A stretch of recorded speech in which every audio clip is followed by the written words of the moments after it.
La zona muerta, Stephen King. Título original: The Dead Zone, 1979. Esto es para Owen. Te quiero, viejo oso. Nota del autor. Esta es una obra de ficción.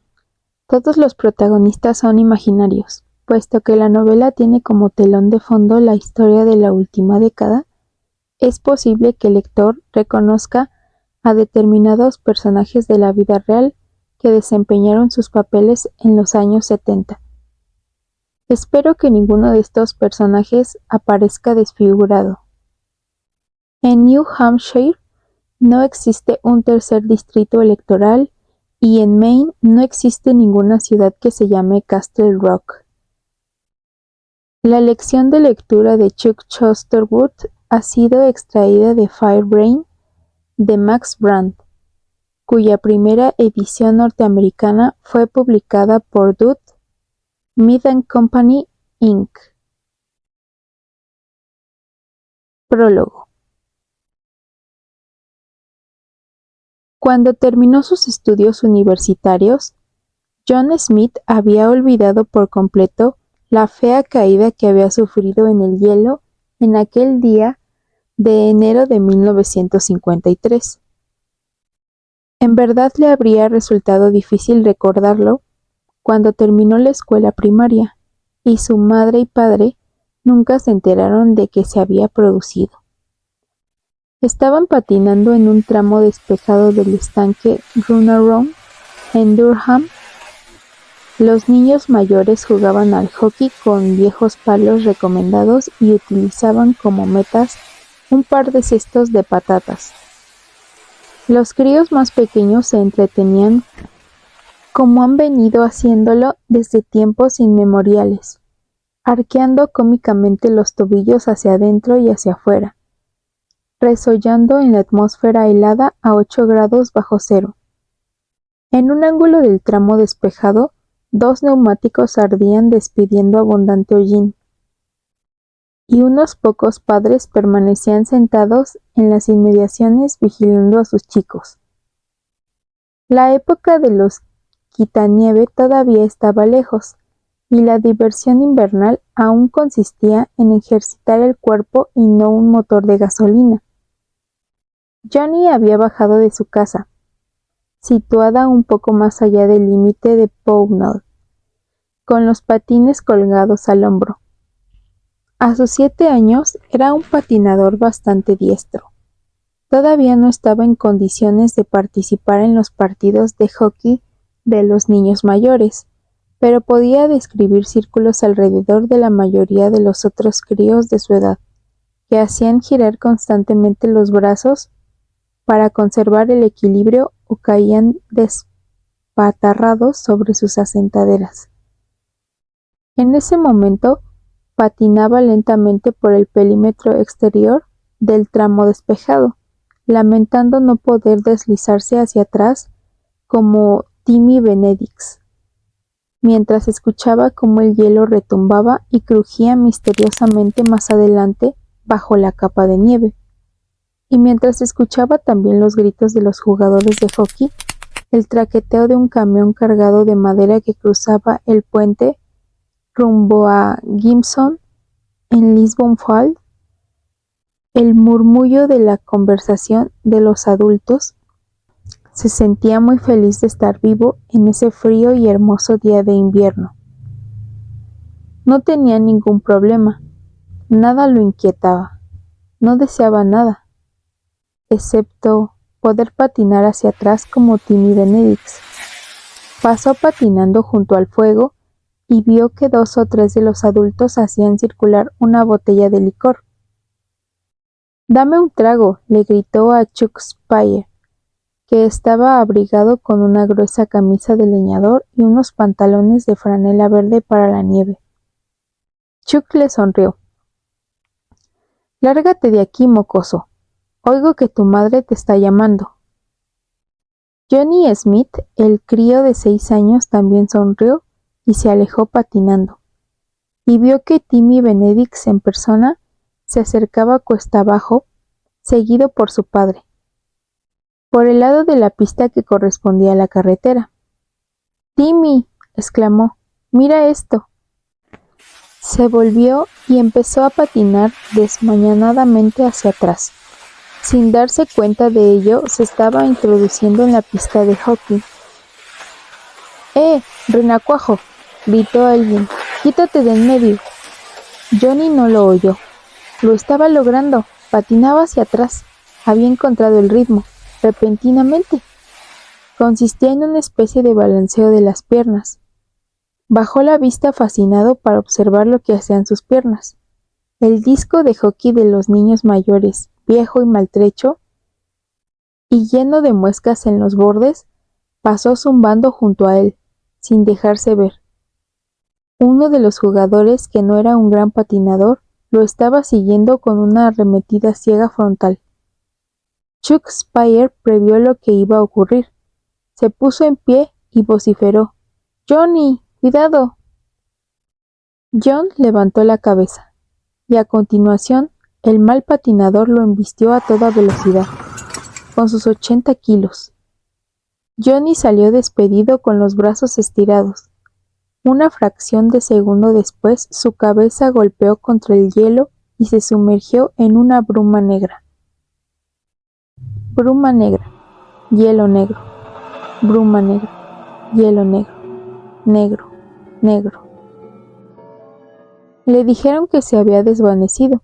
De lo único que estaba realmente seguro era de que se le había ocurrido esa extraña idea reiterativa y de que súbitamente había visto un círculo de caras inclinadas sobre él.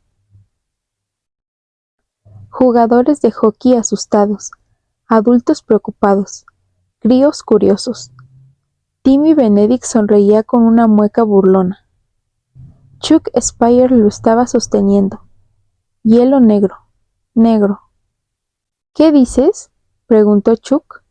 «Johnny, ¿te encuentras bien? Te dice un porrazo tremendo». «Negro», respondió Johnny con voz gutural. «Hielo negro. No volveré a saltarlo, Chuck». Chuck miró en torno un poco asustado y después nuevamente en dirección a Johnny. Palpó el bulto que se estaba formando sobre la frente del niño. «Lo siento», dijo el jugador torpe. «Ni siquiera lo vi».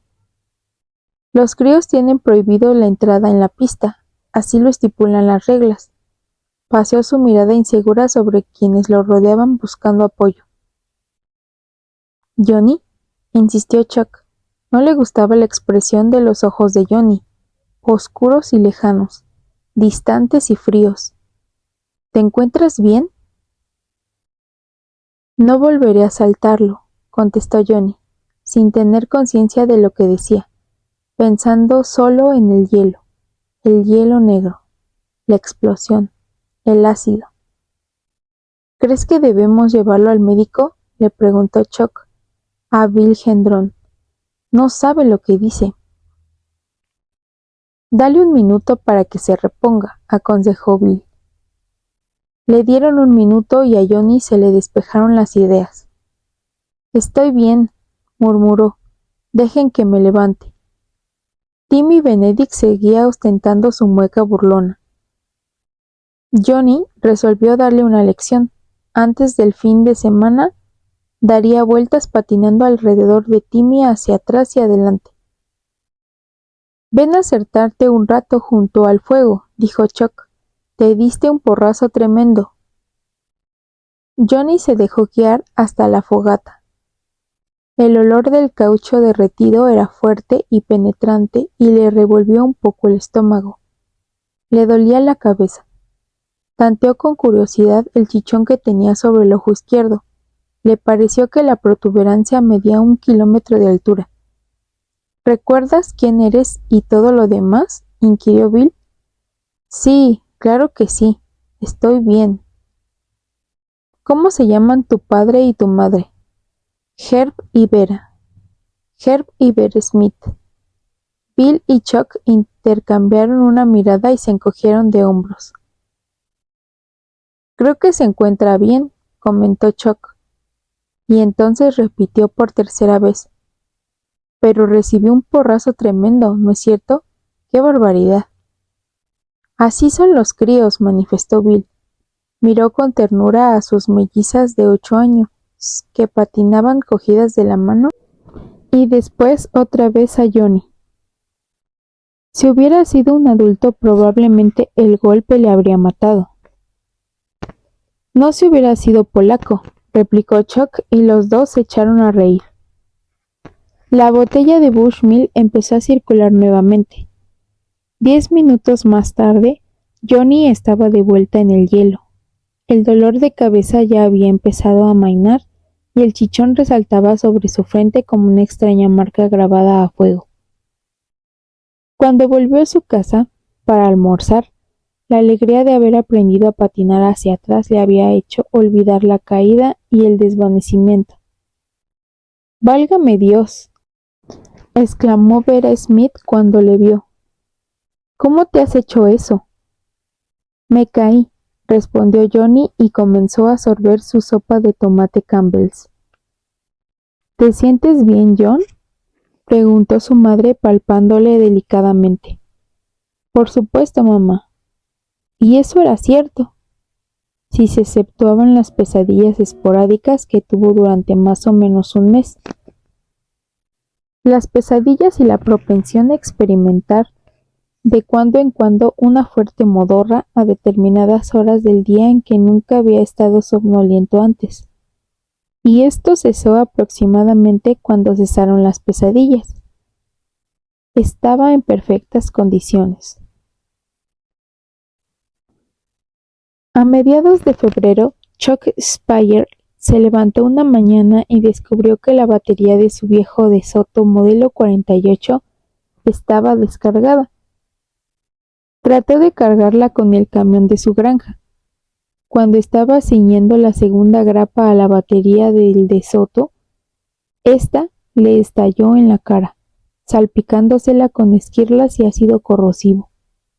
Chuck perdió un ojo. Vera comentó que solo por la gracia divina no había perdido los dos. Johnny pensó que se trataba de una tragedia atroz y acompañó a su padre cuando éste fue a visitar a Chuck en el Lewiston General Hospital, una semana después del accidente. Johnny experimentó una fuerte emoción cuando vio al corpulento Chuck prostrado en la cama del hospital, con un aspecto extrañamente consumido y enjuto. Y esa noche soñó que él era quien estaba postrado allí. De vez en cuando, en los años subsiguientes, Johnny tuvo algunas premoniciones. Sabía cuál sería el próximo disco que propalaría la radio antes de que el disc jockey lo pusiera y cosas por el estilo, pero nunca los asoció con el accidente que había sufrido en el hielo. Para entonces ya lo había olvidado. Y las premoniciones no eran nunca muy asombrosas, ni tampoco muy frecuentes. Nada muy sorprendente ocurrió hasta la noche de la feria del condado y de la máscara, antes del segundo accidente. Más tarde pensó en eso a menudo. El episodio de la rueda de la fortuna se produjo antes del segundo accidente, como una advertencia de su propia infancia. 2. Durante aquel verano de 1955, el viajante de comercio recorrió incansablemente Nebraska y Iowa de un lado a otro bajo el sol quemante. Iba al volante de un Mercury Sedan modelo 53, que ya había recorrido más de 100,000 kilómetros. Las válvulas del Mercury empezaban a producir un marcado resuello. El viajante era un hombre robusto que aún tenía el aspecto de un muchacho del Medio Oeste alimentado con maíz, y en aquel verano de 1955, solo 4 meses después de la quiebra de su empresa de pintura de casas situada en Omaha, Greg Stilson tenía apenas 22 años. El maletero y el asiento posterior del Mercury estaban repletos de cajas, y las cajas estaban repletas de libros. La mayoría de estos eran ejemplares de la Biblia. Los había de todas formas y tamaños.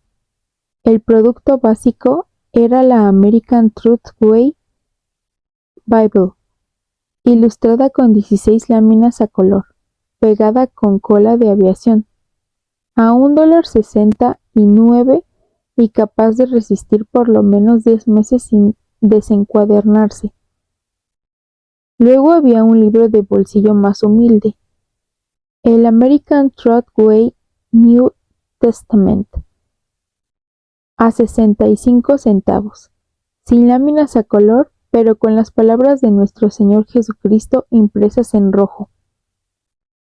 Y para los grandes despilfarradores, llevaba la American Truthway Deluxe World of Wood a $19.95, encuadernada en una imitación de cuero blanco, con un vale para grabar en oro el nombre del propietario de la cubierta, 24 láminas a color y una sección en el medio para anotar nacimientos, bodas y defunciones. Y la Deluxe World of Wood duraba hasta 2 años sin desencuadernarse. También había una caja de libros en rústica titulados America the Truthway, The Communist Jewish Conspiracy Against Our United States, o sea, la conspiración judeocomunista contra nuestros Estados Unidos. Greg ganaba más con este libro de bolsillo impreso en papel muy económico que con todas las Biblias. Su texto explicaba detalladamente cómo los Rothschild, los Roosevelt y los Greenblatt se estaban apoderando de la economía y el gobierno norteamericano. Contenía gráficos que demostraba que los judíos estaban directamente asociados con el eje comunista, marxista, leninista, trotskista y a través de este con el anticristo en persona. No hacía mucho que había terminado la era del McCarthyismo en Washington. La estrella de Joe McCarthy aún no había llegado a su ocaso en el Medio Oeste, y a Margaret Chase Smith de Maine la llamaban la perra, por su famosa declaración de conciencia. La clientela rural y agrícola de Greg Stilson parecía tener un interés morboso no solo en el material sobre el comunismo, sino también en la idea de que los judíos dominaban el mundo. En ese momento, Greg giró por el polvoriento camino particular de una granja situado a unos 30 kilómetros al oeste de Ames, en Iowa. Tenía aspecto de estar desierta, clausurada, con las persianas bajas y las puertas del granero cerradas, pero no podías estar seguro de nada si no probabas antes. Este lema le había dado buenos resultados a Greg Stilson en los aproximadamente 2 años transcurridos desde que él y su madre se habían mudado a Oklahoma en Omaha. El negocio de la pintura de casas no había sido muy lucrativo, pero él había necesitado quitarse por un tiempo de la boca del sabor de Jesús, con perdón de la pequeña blasfemia. Sin embargo, ahora volvía al terruño, aunque esta vez no como predicador u organizador de ceremonias evangélicas primitivas, y le consolaba un poco el hecho de haber dejado por fin las milagrerías. Abrió la portazuela del auto y cuando tuvo el polvo del camino particular, vio salir del granero un amenazador pedazo de campo. Con las orejas gachas, soltó una andanada de ladridos.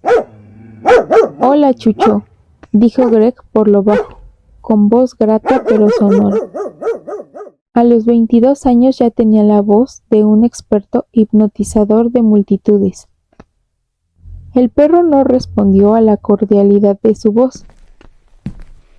Siguió avanzando descomunal y torvo, con la idea fija de almorzarse a un viajante de comercio. Greg volvió a sentarse en el auto, cerró la portazuela y pulsó 2 veces el claxon. El sudor le chorreaba por la cara y hacía virar el traje de hilo blanco a un color gris oscuro en las manchas circulares de las axilas. Y en el árbol ramificado que le trepaba por la espalda, volvió a pulsar el claxon, pero no obtuvo respuesta. Los parlurdos habían montado en su International Harvest o en su Studebaker y se habían ido a la ciudad. Greg sonrió.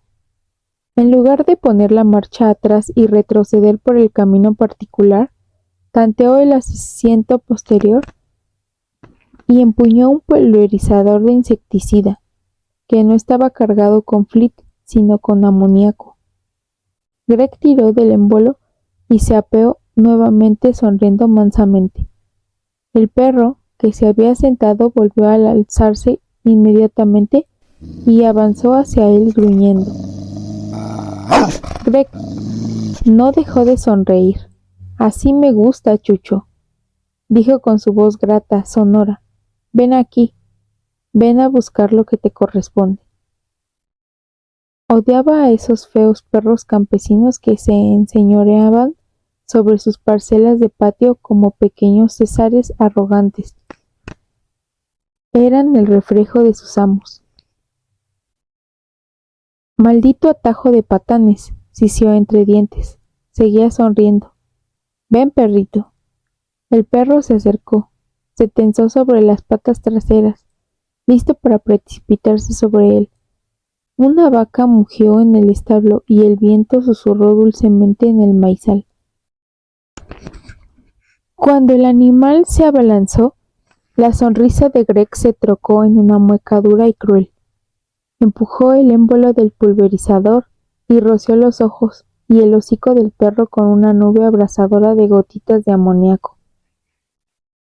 Los ladridos coléricos se transformaron enseguida en breves gemidos de dolor, y después, cuando la causticidad del amoníaco hizo sentir realmente sus efectos, en aullidos desgarradores. Inmediatamente dio media vuelta. Ya no era un perro guardián, sino solo un chucho derrotado. Las facciones de Greg Stilson se habían ensobrecido. Sus ojos se habían reducido a grotescas ranuras. Se adelantó rápidamente y descargó un fuerte puntapié contra las ancas del perro con uno de sus fuertes zapatos.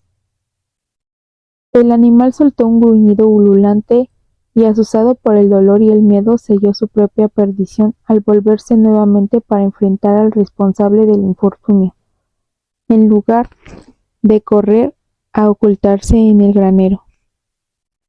Embistió ciegamente con un gruñido, mordió el bajo de la pernera derecha de los pantalones de hilo blanco de Greg y lo desgarró.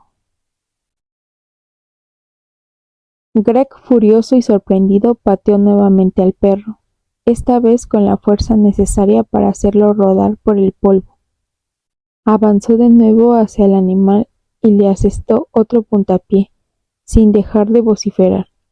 Entonces el perro, con los ojos lacrimosos y el hocico afiebrado, con una costilla fracturada y otra dislocada, comprendió que corría peligro en presencia de ese loco. Pero ya era demasiado tarde. Greg Stilson lo persiguió por el patio polvoriento de la granja, resollando y gritando, con las mejillas empapadas de sudor, y siguió pateándolo hasta que el animal quejumbroso apenas pudo arrastrarse por la tierra. Perdía sangre por media docena de heridas. Estaba agonizando. No deberías haberme mordido, susurró Greg. ¿Me oyes? No deberías haberme mordido, perro de mierda. Nadie se cruza en mi camino. ¿Me oyes? Nadie. Le asestó otra patada con la puntera ensangrentada del zapato, pero el animal apenas pudo emitir un gorgoteo ahogado. No era algo que pudiera darle mucha satisfacción. A Greg le dolía la cabeza. Era el sol, la carretera, bajo el sol en pos del perro. Podría considerarse afortunado si no se desmayaba. Cerró un momento los ojos respirando rápidamente. Las gotas de transpiración le chorreaban por la cara como lágrimas y se anidaban como gemas en su cabello cortado en cepillo. En tanto el perro descalabrado agonizaba a sus pies. Unas motas de luz colorada que palpitaban al ritmo de sus latidos de su corazón flotaban en la oscuridad detrás de sus párpados. Le dolía la cabeza. A veces se preguntaba si estaba enloqueciendo. Como en ese trance, había querido arrojarle al perro una nube de amoníaco con el pulverizador y ahuyentarlo hacia el granero para poder dejar su tarjeta de visita en la rendija de la puerta mosquitera. Habría vuelto en otra oportunidad y habría hecho una venta, y ahora había que ver este estropicio. Desde luego no podía dejar la tarjeta. Abrió los ojos. El perro yacía a sus pies, jadeando aceleradamente, perdiendo sangre por el morro. Cuando Greg Stilson bajó la mirada, le lamió humildemente el zapato como si quisiera confesar su derrota y después siguió muriendo poco a poco. No deberías haberme desgarrado los pantalones, le dijo. Me costaron $5. Tenía que irse de allí. No lo pasaría bien si Clem Destripapaterrones y su esposa y sus 6 críos volvían ahora de la ciudad en el Studebaker y encontraban a Fido exhalando su último suspiro en presencia del viejo y abyecto viajante. Perdería su empleo. La American Truthway Company no contrataba vendedores que maltrataban perros de amos cristianos. Greg volvió al Mercury con una risita nerviosa. Montó en el coche y salió rápidamente el camino interior, en marcha atrás. Giró hacia el este por la carretera polvorienta que atravesaba el maizal, recta como un cordel, y pronto estaba avanzando a 100 por hora, dejando una estela de polvo de 3 kilómetros de longitud. Ciertamente no quería perder su empleo, aún no. Embolsaba mucho dinero. A las actividades que conocía la American Truthway Company, Greg había sumado algunas otras propias de las que la firma no tenía noticia. Ahora estaba prosperando. Además, sus viajes le daban oportunidad de conocer a mucha gente, a muchas chicas. Era una buena vida, pero él no estaba satisfecho. Siguió conduciendo, con la cabeza palpitante. No, sencillamente no estaba satisfecho. Intuía que estaba predestinado para algo más portentoso que deambular en auto por el Medio Oeste y vender Biblias y adulterar los formularios de comisiones con el fin de ganar $2 más por día. Intuía que estaba predestinado para la grandeza. Sí, se trataba de eso. Claro que se trataba de eso. Hacía unas pocas semanas se había tirado a una chica en el pajar, mientras sus padres estaban en Daveport vendiendo un cargamento de gallinas, y ella había empezado por preguntarle si quería un vaso de limonada. Y una cosa había llevado a la otra, y después de haberla poseído, ella había dicho que casi era como si le hubieran montado un cura, y él había bofeteado, sin saber por qué.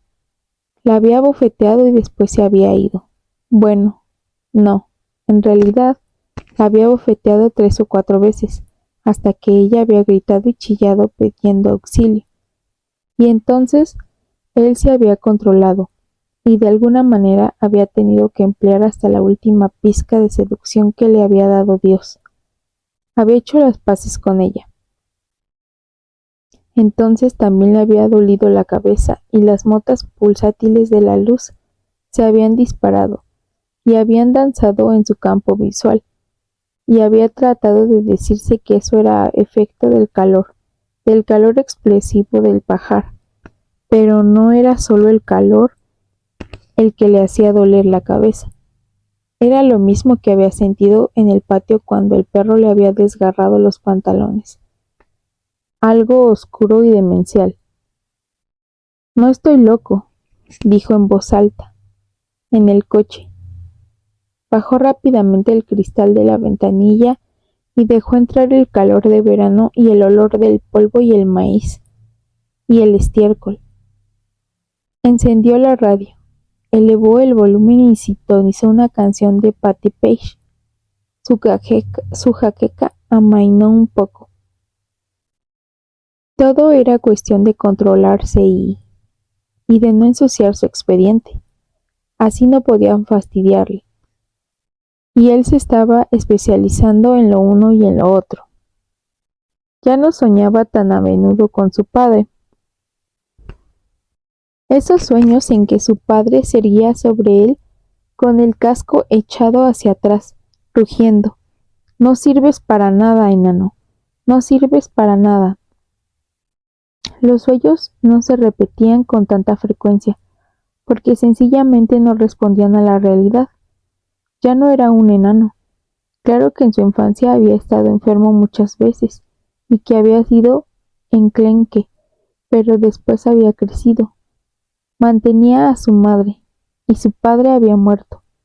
Su padre no podía verle. Él no podía hacerle tragar sus palabras porque había muerto en la explosión de una torre de petróleo y estaba muerto. Y a Greg le hubiera gustado desenterrarlo una sola vez y gritarle en su cara, putrefacta: «Te equivocaste, papá, te equivocaste conmigo», para asestarle luego un buen puntapié como el que le había asestado al perro. El dolor de cabeza había vuelto, pero iba disminuyendo. «No estoy loco», repitió por debajo del ruido de la música.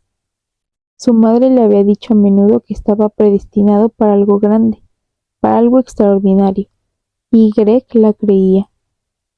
Bastaría con que controlara sus actos, como el de abofetear a la chica o patear al perro, y no ensuciara su expediente. Cualquiera que fuese su grandeza, la reconocería cuando se le presentara. Se sentía muy seguro de ello. Volvió a pensar en el perro y esta vez la evocación le hizo esbozar una sonrisa, totalmente desprovista de humor o compasión. Su grandeza estaba en gestación. Tal vez tardaría años en materializarse. Él era joven, por supuesto, y no había nada de malo en el hecho de ser joven, con tal de que entendiera que no podía tenerlo todo al mismo tiempo, con tal de que creyera que lo conseguiría al fin. Y lo creía. Y que Dios y su Hijo Jesús se apiadaran de cualquiera que se cruzase en su camino. Greg Stilson asomó por la ventanilla, un codo bronceado por el sol, y empezó a silbar al compás de la radio. Apretó el pedal del acelerador, aumentó la velocidad del viejo Mercury a 105 y enfiló por la recta carretera rural de Iowa hacia lo que le deparaba el futuro. Parte 1. La rueda de la fortuna. Capítulo 1.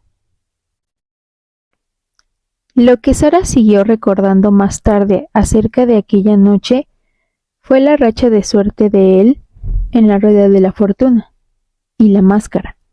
Pero a medida que transcurría el tiempo, un tiempo que se contaba por años, en lo que pensaba era en la máscara. Un tiempo cuando se atrevía a evocar de alguna manera aquella noche horrible. Él vivía en un bloque de apartamentos Clips Mills.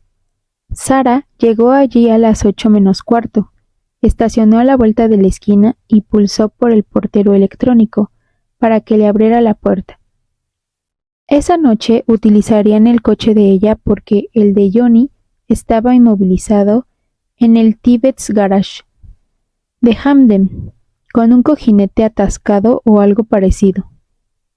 Algo costoso, le había informado Johnny por teléfono, y después había soltado la risa típica de Johnny Smith. Sarah se habría echado a llorar si se hubiera tratado de su coche, de su dinero. Sarah atravesó el vestíbulo en dirección a la escalera y pasó frente al tablero que colgaba allí. Estaba cubierto de tarjetas con anuncios de motocicletas, de componentes de equipos estereofónicos, de servicios de mecanografía y de propuestas de personas que necesitaban un medio de transporte para viajar a Kansas o California, y de personas que se disponían a ir en coche a Florida y necesitaban acompañantes para turnarse al volante y compartir el gasto de gasolina.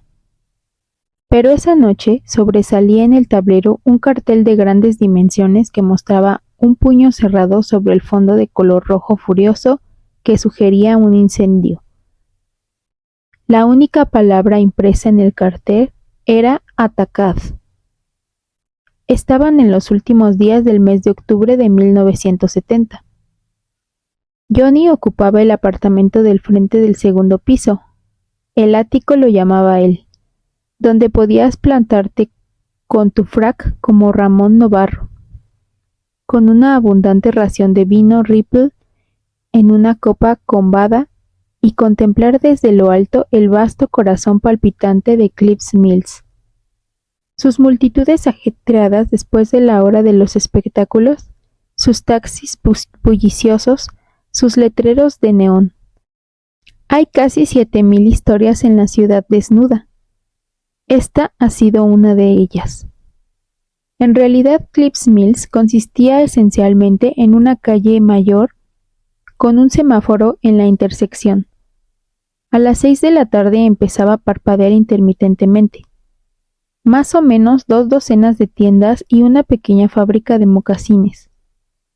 Su auténtica industria, como la de una mayoría de las ciudades que rodeaban a Orono, donde estaba la Universidad de Maine, era el suministro de los productos que consumían los estudiantes: cerveza, vino, gasolina, música de rock and roll, alimentos preparados, droga, combustibles, viviendas y películas. El cine se llamaba The Shade. Durante la época de las clases proyectaba películas de arte y filmes nostálgicos de los años 40. En el verano reincidía en los espaguetis western de Clint Eastwood. Hacía un año que Johnny y Sarah habían terminado sus estudios y ambos enseñaban en la Cliffs Mills High School, uno de los pocos colegios secundarios de la comarca que no prestaba servicios a un distrito formado por 3 o 4 ciudades. Los miembros del claustro y de la administración de la universidad, así como sus alumnos, utilizaban Cliffs como dormitorio y la ciudad tenía un sistema fiscal envidiable. También tenía una excelente escuela secundaria, con un flamante departamento de periodismo. Los vecinos podían despotricar contra la población universitaria que utilizaba un lenguaje pedante, que organizaba marchas comunistas para poner fin a la guerra y que se entrometía en la política local, pero nunca rechazaban los dólares que entraban todos los años en concepto de impuestos por las refinadas casas de los profesores y por los edificios de apartamentos de la zona que algunos estudiantes llamaban Barrio de Pring y otros Callejón de la Miseria. Sarah golpeó la puerta con los nudillos y la voz de Johnny, extrañamente apagada, respondió: «¡Está abierta, Sarah!». Sarah frunció un poco el ceño y empujó la puerta. El apartamento de Johnny estaba sumido en la oscuridad total, si se exceptuaba el espasmódico destello amarillo del cartel luminoso intermitente situado a la mitad de la manzana. El mobiliario estaba compuesto por una serie de sombras negras gibosas. «¿Johnny?». Ella avanzó un paso, con cierta cautela, mientras se preguntaba si había saltado un fusible o había sucedido algo por el estilo. Y entonces el rostro apareció delante de ella, flotando en la oscuridad. Un rostro horrible, salido de una pesadilla. Tenía una espectral fosforescencia verde, putrefacta.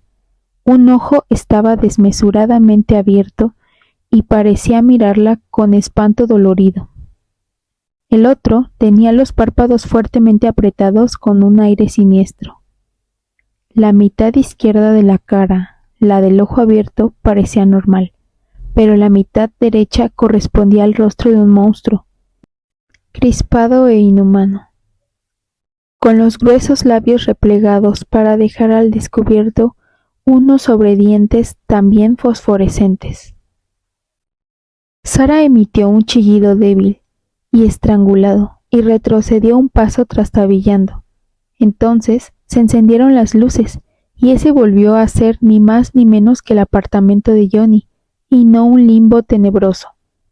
En la pared, Nixon trataba de vender autos usados. La alfombra trenzada que había confeccionado la madre de Johnny seguía desplegada sobre el piso. Las botellas de vino hacían las veces de candeleros. La cara perdió su fosforescencia y Sara descubrió que solo era una de esas máscaras que vendían en los bazares económicos para disfrazarse en la noche de Halloween, la víspera de Todos los Santos. El ojo azul de Johnny la miraba por la abertura titilando. Se quitó la máscara y le sonrió plácidamente, vestido con su vaquero descolorido y un suéter marrón. «Feliz Halloween, Sara», dijo. El corazón de ella aún latía aceleradamente. La había asustado de veras. «Muy gracioso», sentenció, y se volvió para irse. No le gustaba que la asustaran así. Él la detuvo cuando llegaba a la puerta. «¡Ey, lo siento! Es lo menos que puedes decir», dijo ella. Le miró fríamente, o eso fue lo que intentó hacer. Su cólera ya se estaba disipando. Nadie podía quedarse enfadada con Johnny. Esa era la verdad.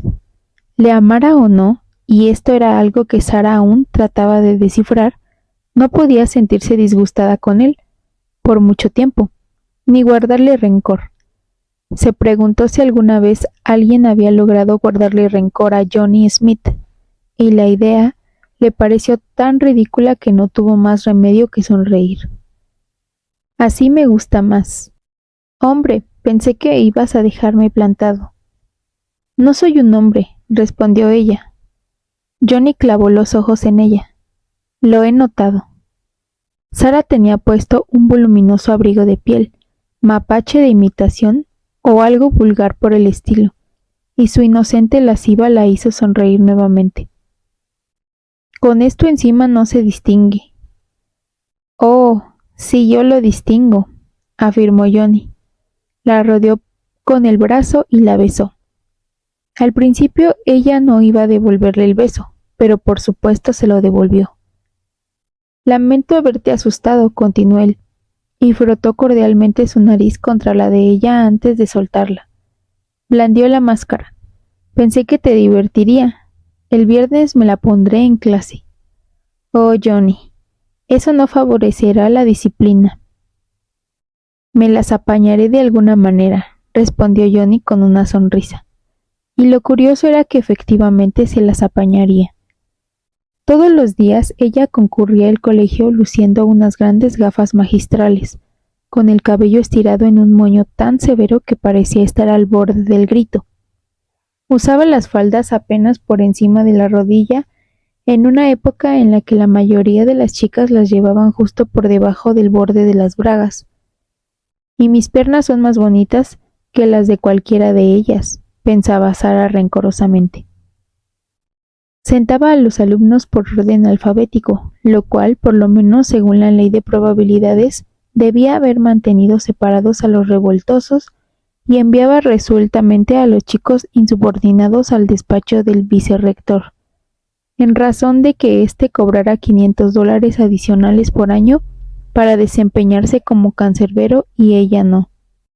A pesar de todo, sus días estaban consagrados a una lucha constante con ese demonio de los profesores novatos, la disciplina.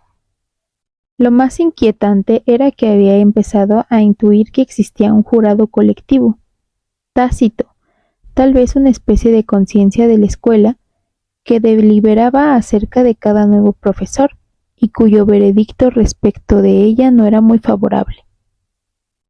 Desde esa perspectiva, Johnny parecía la antítesis de todo lo que debía ser un buen profesor. Deambulaba de una clase a otra sumido en una especie de sopor agradable y a menudo llegaba tarde al aula porque se había detenido a conversar con alguien entre un toque de campana y otro. Dejaba que los chicos se sentaran donde se les antojara, de manera que nunca había dos veces una misma cara en un pupitre, y los estólidos de la clase gravitaban invariablemente hacia el fondo del aula. En esas condiciones, Sara no habría podido aprender sus nombres hasta marzo, pero Johnny ya parecía saberlos de memoria. Era alto, con tendencia a encorvarse, y los chicos le apodaban Frankenstein. Esto parecía divertir a Johnny, en lugar de indignarle, y sin embargo, sus clases se desarrollaban generalmente en silencio y en orden. Faltaban pocos alumnos. Sara siempre tenía el problema de los ausentes, y ese mismo jurado parecía estar inclinándose a favor de él. Era uno de esos profesores a los cuales al cabo de 10 años les dedicarían el anuario del colegio. Con ello no ocurría lo mismo. A veces enloquecía preguntándose por qué. ¿Quieres una cerveza antes de salir? ¿Un vaso de vino? ¿Alguna otra cosa? No, pero espero que vayas bien provisto de dinero, respondió ella, tomándole por el brazo y resolviendo desechar su enojo. Siempre como por lo menos 3 salchichas, especialmente cuando se trata de la última feria del año. Planeaban ir a Etsy, 30 kilómetros al norte de Cliffs Mills, una ciudad cuyo único mérito discutible para conquistar la fama consistía en que allí se celebraba la ultísima feria agrícola del año en New England. La feria se clausuraba el viernes por la noche, en la víspera de Todos los Santos. Si consideramos que el viernes es día de pago, no puedo quejarme. Tengo $8. ¡Válgame!, exclamó Sara, poniendo los ojos en blanco. Siempre supe que si me mantenía pura, algún día encontraría un protector millonario. Él sonrió e hizo un ademán de asentimiento. Nosotros los rufianes ganamos mucho, nena. Déjame coger el abrigo y nos iremos. La miró con exasperado afecto y la voz que afloraba cada vez con más frecuencia en su mente, bajo la ducha, mientras leía un libro o preparaba alguna clase o guisaba su cena solitaria, volvió a machacar como uno de esos anuncios de interés público que difunden por TV y que duran 30 segundos. Es un hombre encantador y todo lo demás, con el que resulta fácil congeniar, divertido, que nunca te hace llorar. Pero eso es amor. Quiero decir, ¿no hace falta nada más? Incluso cuando aprendiste a montar en tu bicicleta, tuviste que caerte unas cuantas veces y desollarte ambas rodillas. Llamémosle un rito y transición. Y eso no era más que una insignificancia. Voy al baño, anunció él. Ajá. Sara esbozó una sonrisa. Johnny era una de esas personas que siempre mencionaban sus funciones naturales. Dios sabía por qué. Se acercó a la ventana y miró hacia la calle mayor. Unos chicos entraban en el aparcamiento contiguo de O'Mike's, pizzería y cervecería local. De pronto, deseó estar de nuevo con ellos, ser uno de ellos, relegando el pasado o dejando para el futuro esa confusión. La universidad era un lugar seguro. Era una especie de mundo quimérico donde todo, incluso los profesores, podían formar parte de la banda de Peter Pan y nunca crecer. Y siempre habría un Nixon o un Agnew para desempeñar el papel del Capitán Hook.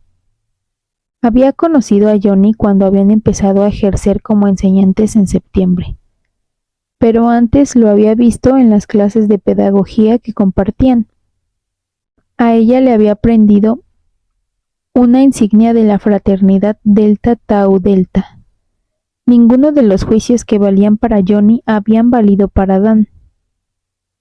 Este había sido casi impecablemente bello, dueño de un ingenio cáustico e inquieto que siempre la había hecho sentir un poco incómoda, aficionado a la bebida, apasionado en el amor. A veces, cuando bebía, se volvía peligroso. Ella recordaba una noche en que se había producido un episodio de esa naturaleza en el Brass Rail de Bangor. El hombre del compartimento vecino tomó a chacota algo que Dan había dicho acerca del equipo de fútbol de la Universidad de Maine, y Dan le preguntó si le gustaría volver a casa con el cuello retorcido. El hombre se disculpó, pero Dan no quería disculpas. Lo que buscaba era una gresca. Empezó a hacer comentarios ofensivos acerca de la mujer que acompañaba al otro hombre.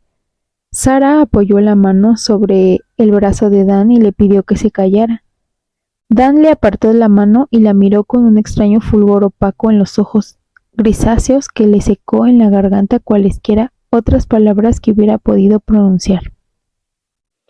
Finalmente, Dan y el otro sujeto salieron del local y Dan lo molió a golpes. Le pegó hasta que el otro sujeto, que se aproximaba a los 40 y que tenía una gran barriga, empezó a gritar. Sarah nunca había oído gritar a un hombre, ni quería volver a oírlo. Tuvieron que marcharse deprisa porque el barman vio lo que sucedía y llamó a la policía. Esa noche habría vuelto sola a casa. ¿O estás segura?, le preguntó aviesamente su voz interior. Pero el campus estaba a 18 kilómetros y los autobuses habían dejado de circular a las 6 y tenía miedo de hacer autostop. Dan permaneció callado durante el viaje de regreso. Tenía un rasguño en la mejilla, solo un rasguño. Cuando llegaron a Hart Hall, su residencia, Sarah le dijo que no deseaba volver a verle. «Como tú quieras, nena», respondió él con una indiferencia que la dejó helada. Y la segunda vez que Dan le telefoneó, después del incidente del Brass Rail, volvió a salir con él. Una parte de su ser la había aborrecido por ello. La relación continuó durante todo el semestre de otoño de su último año de estudios. Él la asustaba y la atraía al mismo tiempo. Fue su primer amante verdadero, y aún ahora, cuando faltaban 2 días para la víspera de Todos los Santos de 1970, seguía siendo el único amante verdadero que había tenido. Ella y Johnny no se habían acostado juntos. Dan había sido fenomenal. La había usado, pero había sido fenomenal. No se avenía a tomar precauciones, de modo que ella se había visto obligada a concurrir a la enfermería de la universidad, donde había dado una explicación balbuceante sobre sus menstruaciones dolorosas y había conseguido la píldora. En el terreno sexual, Dan siempre la había dominado. No había tenido muchos orgasmos con él, pero su misma rudeza le había producido algunos, y en las semanas previas a la ruptura había empezado a experimentar como una mujer madura la avidez de disfrutar de la sana sexualidad. Y este deseo se combinaba asombrosamente con otros sentimientos. Enconó contra Dan y contra sí misma la presunción de que ninguna sexualidad que dependía tanto de la humillación y la dominación podía considerarse realmente sana, y autoaversión por su propia incapacidad para poner fin a una relación que parecía fundada sobre tendencias destructivas. Todo terminó expeditivamente a comienzos de ese año. El fracaso en sus exámenes y debió dejar los estudios. ¿A dónde irás?, le preguntó Sarah tímidamente, sentada en la cama del compañero de habitación de Dan, mientras éste arrojaba sus cosas dentro de 2 maletas. Habría querido formularle otras preguntas más personales, ¿Vivirás cerca de aquí? ¿Trabajarás? ¿Estudiarás por la noche? ¿Hay algún lugar para mí en tus planes? Esa pregunta, sobre todo, fue la que no atinó a formular, porque no estaba preparada para ninguna de las respuestas posibles. La que dio a su única pregunta neutra fue suficientemente tremenda. Supongo que a Vietnam. ¿Cómo? Estiró la mano hacia un estante, hojeó brevemente los papeles allí acumulados y le arrojó una carta. Era del centro de reclutamiento de Bangor. Una citación para el examen físico. ¿No puedes zafarte? No, quizá. No sé. Encendió un cigarrillo. Creo que ni siquiera deseó intentarlo. Ella le miró con los ojos desencajados, atónita. Estoy harto de esta vida, estudiar y conseguir empleo y buscar esposa. Supongo que tú aspirabas a llegar a esta última vacante. Y no creas que no lo he pensado. No resultaría. Tú lo sabes y yo también. No congeniamos, Sara. Ella huyó de allí. Tenía las respuestas a todas sus preguntas y nunca volvió a verle. Sí, vio unas pocas veces a su compañero de habitación. Entre enero y junio, este recibió 3 cartas de Dan. Le había enrolado y le enviaron a un campamento de adiestramiento básico en algún lugar del sur. Y esta fue la última noticia que recibió de su compañero de habitación. Y también la última que tuvo Sarah Bracknell. Al principio pensó que se sentiría bien. Esas canciones tristes, sentimentaloides que hablaban del amor perdido y que siempre parecías oír en la radio del auto después de la medianoche, no se aplicaban a ella, ni los lugares comunes acerca del fin del romance, ni las crisis de llanto. No se lió con un tipo por despecho ni empezó a recorrer los bares. Esa primavera pasó la mayor parte de las noches estudiando tranquilamente en su habitación de la residencia. Era un alivio. Nada de complicaciones. Solo después de conocer a Johnny el mes anterior en un baile de presentación de nuevos alumnos al que ambos habían concurrido acompañando a otras personas, por pura casualidad, comprendió que el último semestre que había pasado en el colegio había sido atroz. Se trataba de una de esas cosas de las que no podías tomar conciencia mientras la vivías, porque estaban demasiadas integradas en tu ser. 2 burros se encuentran en un pueblo del oeste, donde están atados al mismo poste. Uno es un burro de la ciudad, que solo lleva encima una silla. El otro es el burro de un explorador, cargado de bultos y equipos para acampar y cocinar, y 4 sacos de mineral de 25 kilos cada uno. El peso le comba el espinazo como si fuera un acordeón. El burro de ciudad comenta: «Vaya carga que llevas ahí». Y el burro del explorador responde: «¿Qué carga?». Lo que la aterraba retrospectivamente era el vacío. Habían sido 5 meses de respiración patológica como si tuviera el síndrome de Cheyne-Stokes. 8 meses si se contaba ese verano. Cuando había alquilado un pisito en Flag Street, en Benzie, y no había hecho nada más que buscar empleo como maestra y leer novelas encuadernadas en rústica. Se levantaba, tomaba el desayuno, iba a clase o a las entrevistas concertadas con posibles empleadores. Volvía a casa, comía, dormía la siesta, que a veces duraba 4 horas. Comía nuevamente. Leía más o menos hasta las 11:30. Miraba el programa de Cabet hasta que se adormecía y se iba a la cama. No recordaba haber pensado durante ese lapso. La vida era rutinaria. A veces experimentaba una suerte de vaga ansiedad en el bajo vientre, una ansiedad insatisfecha, como creía que la llamaban en algunas ocasiones las novelistas de sexo femenino, y esto lo solucionaba con una ducha fría o un lavado vaginal. Después de un tiempo los lavados se hicieron dolorosos y esto le produjo una satisfacción amarga, apática. Durante este periodo se felicitaba de cuando en cuando por la forma adulta con que encaraba la situación. Casi nunca pensaba en Dan. ¿Qué? ¿Qué Dan? Más tarde se dio cuenta de que durante 8 meses no había pensado en nada ni en nadie. Durante esos 8 meses todo el país había padecido una sucesión de convulsiones espasmódicas, pero ella casi no lo había notado.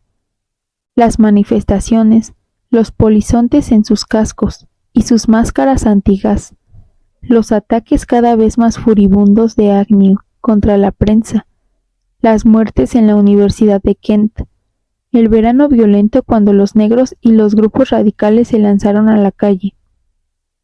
Estos episodios podrían haberse desarrollado en un programa nocturno de TV. Sarah estaba totalmente cautivada por la forma maravillosa en que se había repuesto de la ruptura con Dan, por su capacidad de adaptación y por el alivio que le producía comprobar que todo marchaba a pedir de boca. ¡Qué carga!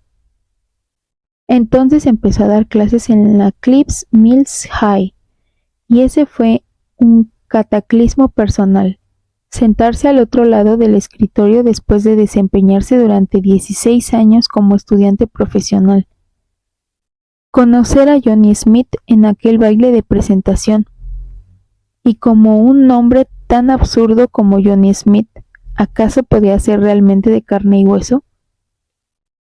Salir de su ensimismamiento para ver cómo la miraba, no lascivamente, sino como una sana valoración del aspecto que ella tenía con el vestido de punto gris claro que llevaba puesto. Él la había invitado al cine, en The Shide. Ahí proyectaban Ciudadano Kane, y Sarah aceptó. Lo pasaron bien y ella se dijo, nada excepcional. Le gustó el beso de despedida que le dio y pensó, ciertamente no es Errol Flynn. La hizo sonreír constantemente con su cháchara, que era delirante, y ella pensó, quiere convertirse con el tiempo en actor cómico. Más tarde, mientras estaba sentada en el dormitorio de su apartamento viendo cómo Bette Davis interpretaba a una profesional malvada en la película de la noche, algunos de estos pensamientos volvieron a su mente y se inmovilizó con los dientes hincados en una manzana, casi espantada por su propia actitud injusta. Y una voz que había permanecido muda durante la mayor parte del año, no tanto la de la conciencia como la de la perspectiva, se alzó bruscamente. Lo que quieres decir es que ciertamente no es Dan, ¿verdad? No, se juró a sí misma, sin que ningún casi martirizara su espanto. Ya no pienso para nada en Dan. Eso sucedió hace mucho tiempo. No le harás creer a nadie que sucedió hace mucho tiempo, replicó la voz. Dan se fue ayer. De pronto comprendió que estaba sola en un apartamento por la noche, comiendo una manzana y mirando en la TV una película que no le interesaba en absoluto, y que todo esto lo hacía porque era más fácil que pensar. Pensar era en realidad muy aburrido, cuando el único tema de meditación eras tú misma y tu amor perdido. Ahora estaba muy espantada. Se había echado a llorar. Salió con Johnny la segunda y la tercera vez que él la invitó, y esto también fue una revelación de aquello en lo que ella se había convertido. Exactamente. No podía arguir que tenía otro amigo porque no era así.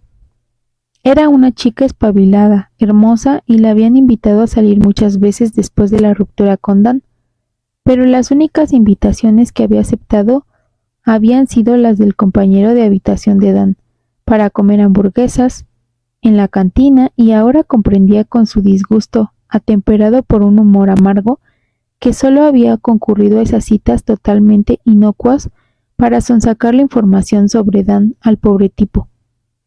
¡Qué carga! La mayoría de sus amigas de la universidad se habían perdido de vista después de la graduación. Betty Hackman estaba en África con el Cuerpo de Paz, para mayor consternación de sus opulentos padres, miembros de una familia de rancio abolengo de Bangor, y aparte, a veces Sarah se preguntaba qué podían opinar los ugandeses de Betty, con su tez blanca, imposible de broncear y con su cabello rubio ceniciento y su cabeza fría, propia de una fraternidad universitaria. Denny Stubbs seguía un curso para postgraduados en Houston. Rachel Jorgens se había casado con su hombre y ahora estaba gestando en algún lugar agreste del oeste de Massachusetts. Ligeramente aturdida, Sarah había llegado obligadamente a la conclusión de que Johnny Smith era el primer amigo nuevo que ella había tenido y había encontrado después de mucho tiempo. Y eso que había sido la reina de la popularidad en el último año del colegio secundario. Aceptó invitaciones de otros 2 profesores de Eclipse, solo para conservar la perspectiva. Uno de ellos era Jean Sedicki, el nuevo profesor de matemáticas, pero se trataba obviamente de un pesado consuetudinario. El otro, George Rounds, había intentado llevarla inmediatamente a la cama. Ella le había bofeteado, y al día siguiente él había tenido la audacia de guiñarle un ojo cuando se cruzaban en el pasillo. Pero Johnny era entretenido y su compañía resultaba agradable, y le atraía sexualmente, aunque con sinceridad no podía decir hasta qué punto, al menos todavía. Hacía una semana, después del viernes en que les había dado asueto por la convención de profesores que se celebraba en Waterville en el mes de octubre, él la había invitado a su apartamento para comer espaguetis caseros. Mientras servía la salsa, él corrió hasta la esquina a comprar vino y volvió con 2 botellas de zumo de naranja. Esta era una modalidad de Johnny, como la de anunciar sus visitas al cuarto de baño. Después de cenar, miraron TV y a continuación empezaron a hacerse arrumacos. Y solo Dios sabía en qué podría haber terminado aquello si 2 amigos de él, profesores en la universidad, no hubieran aparecido con una declaración del claustro sobre libertad académica. Querían que Johnny le echara un vistazo y diese su opinión. Esto fue lo que hizo, pero con menos ganas que de costumbre. Ella lo notó con una tierna satisfacción secreta, y la ansiedad de su bajo vientre, la ansiedad insatisfecha, también la regocijó, y aquella noche no la aplacó con un lavado vaginal. Le devolvió la espalda a la ventana y se encaminó hacia el sofá donde Johnny había dejado su máscara. «¡Feliz Halloween!», exclamó y se rió un poco. «¿Qué dices?», preguntó Johnny a gritos. «Digo que si no vienes enseguida me iré sin ti. Ya salgo». «Estupendo». Deslizó un dedo sobre la máscara de Jekyll and Hyde, con el afable Dr. Jekyll en la mitad izquierda y el feroz e infrahumano Hyde en la mitad derecha. «¿Dónde estaremos cuando llegue el Día de Acción de Gracias?», se preguntó Sarah. «¿O la Navidad?». Esta idea le hizo correr un extraño escalofrío de excitación por el cuerpo. Él le gustaba. Era un hombre totalmente normal, muy dulce. Volvió a mirar la máscara donde el horrible Hyde crecía de las facciones de Jekyll, como un abultado carcinoma. La habían redescubierto con pintura fluorescente para que refulgiera en la oscuridad. ¿Qué es lo normal? Nada, nadie. No en realidad. Si era tan normal, ¿cómo podía urdir planes para usar algo semejante en el aula sin perder por ello la esperanza de mantener el orden? ¿Y cómo era posible que los chicos lo llamaran Frankenstein y siguieran respetándole y estimándole? ¿Qué es lo normal? Johnny salió, apartando la cortina de abalorios que separaba el dormitorio y el baño de la sala. Si me pide que me acueste esta noche con él, creo que accederé. Y fue un pensamiento reconfortante como un retorno al hogar. ¿Qué te hace sonreír? Nada, respondió ella y volvió a arrojar la máscara sobre el sofá. No, de veras, ¿fue algo agradable? Johnny, murmuró ella, mientras le apoyaba la mano sobre el pecho y se ponía de puntillas para besarle ligeramente. Hay cosas que no se dicen nunca. Vámonos de aquí. Capítulo 2. Hicieron una pausa abajo en el vestíbulo mientras él se abrochaba la chaqueta de drill y Sara sintió que sus ojos eran atraídos nuevamente por el cartel donde se leía la palabra atacad, con el puño cerrado y el fondo llameante. Este año habrá otra huelga de estudiantes, comentó él, siguiendo la dirección de su mirada. ¿Por la guerra? En esta oportunidad la guerra no será el único motivo. Vietnam y la disputa por los centros de entrenamiento de oficiales de reserva y por la Universidad de Kent han estimulado a un número sin precedentes de estudiantes. Dudo que alguna vez haya habido menos individuos indiferentes en la universidad. ¿Indiferentes? Chicos que estudian con el único fin de obtener un título y a los que no les interesa el sistema, salvo en la medida en que éste les suministra un empleo de $10,000 anuales cuando se gradúan. Los indiferentes son estudiantes a los que les importa una mierda todo lo que no sea su zamarra. Eso ha terminado. La mayoría de ellos están abriendo los ojos. Se producirán grandes cambios. ¿Y te parece importante, aunque ya hayas egresado? Él se erizó. Señora, soy el exalumno Smith, de la clase del 70. Llenen los vasos en el homenaje a la vieja Universidad de Maine. Sara sonrió. Vámonos, quiero dar una vuelta en el látigo antes de que lo cierren por esta noche. Estupendo, asintió él, cogiéndola por el brazo. Casualmente tengo tu coche aparcado a la vuelta de la esquina. Y $8. Nos aguarda una noche maravillosa. El cielo estaba encapotado, pero no llovía, y la temperatura era agradable a pesar de que corría el mes de octubre. Una luna en cuarto creciente pugnaba por asomar entre las nubes. Johnny la rodeó con el brazo y ella se acurrucó contra él. ¿Sabes? Pienso muchísimo en ti, Sara. Su tono era casi despreocupado, pero solo casi. El corazón de ella se aplacó un poco y después latió más deprisa unas 12 veces. ¿De veras? Sospecho que este fulano Dan te hizo sufrir, ¿no es cierto? No sé qué fue lo que me hizo, contestó Sara sinceramente. El cartel luminoso amarillo parpadeante que había quedado 100 metros atrás hacía aparecer y desaparecer su sombra sobre la acera a sus pies. Johnny adoptó un talante pensativo. Yo no quisiera hacerte sufrir, dijo finalmente. Lo sé, pero Johnny, démosle tiempo al tiempo. Sí, respondió él, tiempo, supongo que es algo que no nos falta. Dieron la vuelta a la esquina y Johnny abrió la portazuela para que ella subiera. Él contorneó el auto y se instaló al volante. ¿Tienes frío? No, respondió ella. Es una noche ideal para esto. Lo es, asintió Johnny y arrancó. Los pensamientos de Sara volvieron sobre la ridícula máscara. El lado de Jekyll con el ojo azul de Johnny, visible detrás de la O, dilatada de la cuenca ocular del atónito doctor. Fíjate, anoche inventé un cóctel muy raro, pero no creo que tenga mucha aceptación en los bares. Y esta era una mitad potable porque se veía un poco de Johnny en el interior. La parte que la había espantado era la de Hyde, porque el ojo estaba reducido a una ranura. Podría haber permanecido a cualquiera. Absolutamente a cualquiera. A Dan, por ejemplo. Pero cuando llegaron a la feria de Etsy, donde las bombillas desnudas de la avenida central titilaban en la oscuridad, y donde los grandes rayos de neón de la noria gigante giraban hacia arriba y abajo, ella había olvidado la máscara.